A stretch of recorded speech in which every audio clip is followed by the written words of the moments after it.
Hi, my name is Taylor and I'm going to tell you about Moses and leadership. And a lot of the times that Moses was known as like crazy on fire for the Lord and whatnot. And he allowed God to work through him throughout his life, and God took him to another place and changed a lot of lives. I think that we can learn a lot from Moses because of the fact that he let God do what God wanted to do. He sought out time to spend with God and always put God first. And it's very evident throughout Moses' life that God used him because of all those different things. We can learn a lot from Moses because it is our job as Christians to put God first and to let God ordain our ministry and walk before us in our ministry. And I think that God could do a lot of great, amazing things if we just let him do what he wants to do through us. But a lot of the times, we as humans get in the way of what God wants us to do because of the fact of our feelings, our emotions, what we want to do, our sinful nature, like many different type of things that could get in the way of God leading us into ministry, and then after we are into ministry, allowing him to use us the way he wants us to be used instead of just our own sinful desires, or not even our own sinful desires. We could want something that for our ministry that God doesn't want. And so instead of seeking out his plan and his purpose, we as Christians are to do like Moses did and put God first and see how God wants to use us in our ministry and the plans that God wants for our ministry, and to see where he wants us to take the things that he has given us.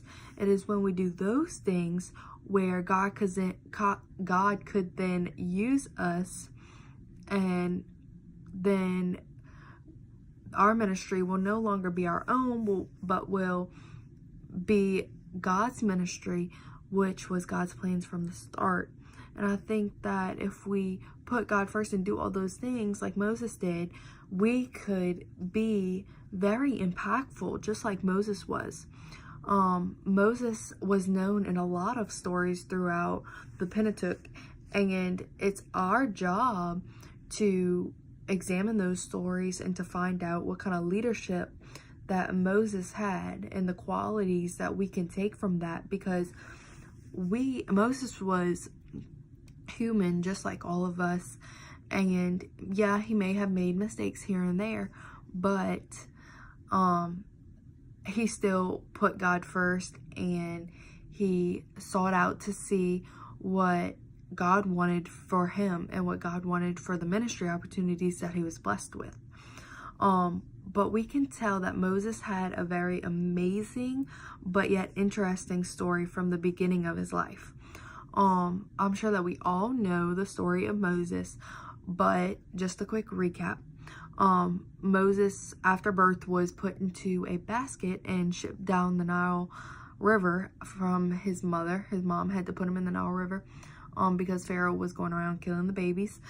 And after his trip down the Nile River, Pharaoh's daughter found him and took him in as one of her own.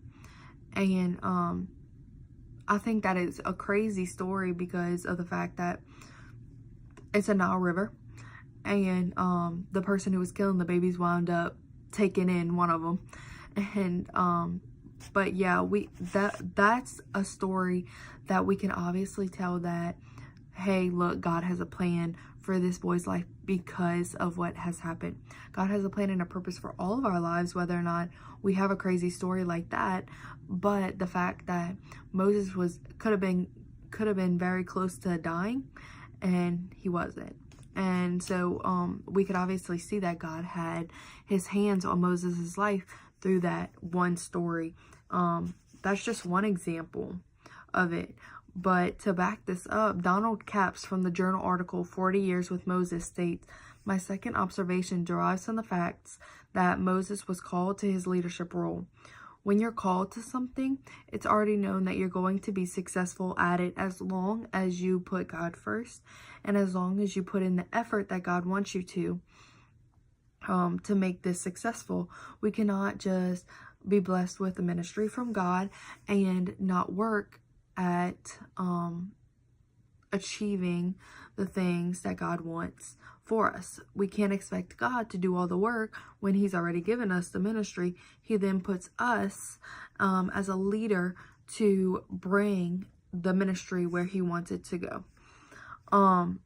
But Moses was already known as a great leader because it was no longer his wishes, but now God's plan for his life. I already talked about how God had an amazing plan for Moses' life, and how throughout Moses' life we can tell that he really sought to see what God had and what God wanted for his life. God already knew the plans that He had for Moses, but it was Moses' choice to either walk away from that plan or to seek God throughout his whole entire life. And we see clearly that Moses put God first so that God can take him to a whole new level. Moses was a leader in ministry, period, but also in the fivefold offices.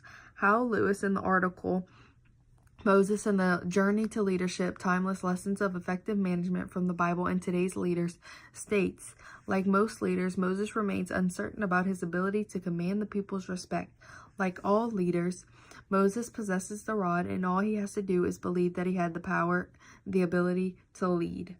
And like all leaders, Moses must learn that power and ability did not emanate from him. That is just a quote from Hal Lewis explaining the many different reasons why Moses was acting in the gift of the fivefold of a pastor. Another fivefold quality that Moses shared was the gift of a prophet. The Bible shares stories of when Moses told Pharaoh the plans of the future. The people around him knew what he was saying was from God. Some may have doubted him, but sooner or later, all those plans that Moses spoke came to life because of the fact that they were simply from God. But Moses couldn't have known or acted in this gift of the prophet unless he put God first and actually spent time to see what God wanted him to say. Another fivefold area is a teacher. In Exodus 20 and 30, there are stories that are told about Moses teaching Israel how God wanted them to live as Christians. Another fivefold area concerning Moses' leadership role is apostle. At the end of Exodus, it is displayed that Moses was the administrator of organizing the 12 tribes. Moses was in charge of organizing the layout of the Israel camps, the way that God wanted them to be laid out, which also came from seeking what God wanted and spending time with Him. The last fivefold area that Moses showed leadership qualities was evangelism. Now, with Moses being so close, it is safe to assume that he told others about Jesus. However, what I thought was cool about Moses is that even though he has been dead for a while now, people still use the stories in the Bible that revolve around Moses to evangelize to others. One of the stories used is the story of the burning bush. Ari Zivotofsky, in the journal article Leadership Qualities of Moses, states, upon seeing the wondrous sights of the burning bush and not being consumed, Moses decides to turn and get a better look. The Bible tells us, and the angel of the Lord appeared to him, and when the Lord saw that he turned aside to see, God called him, in Exodus 3:2-4. These verses seem to be given the reason why God spoke to him, for God saw that he turned aside to see. Interestingly, the verse does not say to see the bush or to see the spectacle, but simply that Moses turned to see. This story could have been used to evangelize because it tells how God speaks to people and can still perform miraculous things like speaking out of a non-burning but burning bush. This story provides an example how Moses listened to the voice of God without a shadow of a doubt. many times people use this story today to evangelize because it's a burning bush and God spoke out of it, which is kind of crazy, and a lot of people don't believe it, but it happened. So yeah, but God used Moses in a mighty way that day, and now we're still talking about it. So we can see that God had a plan for Moses, and that Moses was very impactful because he put God first. We can also look at Moses' leadership qualities outside of the fivefold. Moses allowed Aaron to have authority. This tells us that Moses didn't mind sharing his leadership with someone else. He wasn't selfish. Instead, he was more than willing to share a blessing that the Lord has given him with someone else.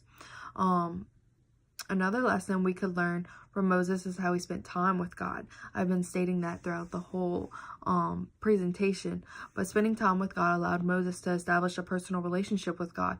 This allowed God to work in Moses and bring him to deeper places. We can see an example of this in Exodus, where Moses spends time with God on Mount Sinai, and God used and trusted Moses as a vessel to deliver the 10 Commandments.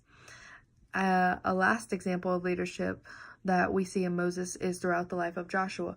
Moses was showing discipleship when he was raising Joshua up to take his place. But overall, Moses shows a great amount of leadership qualities throughout his entire ministry. It all started because God had a specific plan and purpose for his life.